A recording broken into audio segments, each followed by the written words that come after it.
dhe këte kam kritik në e të dyja partive, të jem koshient, sepse gjithmonë, kur kam patur vështirësi, kur kam patur presione, gjithmonë e kanë gjetur jo vetëm gjuhën e përbashkët, po ka gjetur dakordsi dhe për të ndryshuar kushtetutën dhe që në shumë raste është kthyer në dëm dhe demokracisë. Viti 2008 forcoi kryetarët e partive në mënyrë të skajshme.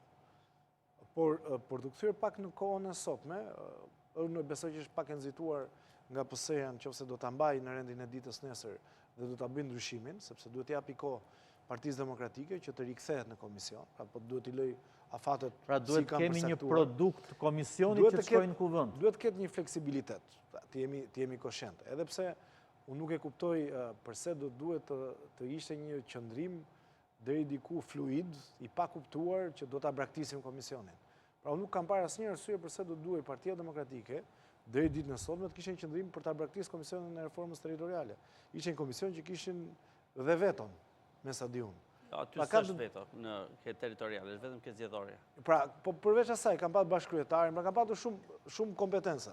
Dhe në fund të ditës e bën një gabim 2015, që ishte një gabim fatal për ritjes së vërtetës. Dhe nuk e kuptoj pse duhet vinin sot, përse duhet kishte debate në grupin. Po më duket e ka përcyer në këtë moment. Po jo, them, përse duhet krijuar kjo lloj paqartësie, sepse nga kjo paqartësi unë shkoj më tej.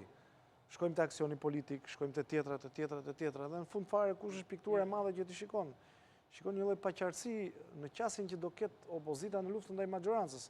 Pra është një luftë që do bëhet me protesta, është një analizë që vijon që nga maj vitit kaluar për rezultatin e zgjedhjeve dhe ende nuk ka mbaruar, nuk e dim, cili duhet jetë qeverisja e Partisë Demokratike 2026-2030, që do mundi Ramën në zgjedhjet e ardhshme lokale dhe në pas ato parlamentare, sepse nga kjo ti kupton dhe shumë elemente të tjerë.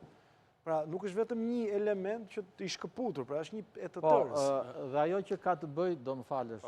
Dhe, gjithsesi, unë besoj që do t'i jepet dhe një mundësi, nuk besoj që zoti Rama do t'a bëjë vetëm këtë reformë kaq të rëndësishme, nuk e mendoj një gjë të tillë, sepse kjo nuk do ishte një gjë pozitive, pavarësisht se rezultatet edhe zgjedhjeve të fundit lokale treguan një problematik, sidomos janë fituar vetëm 6 bashki. Çështja që shtrohet është, a është klima, a është mjedisi politik.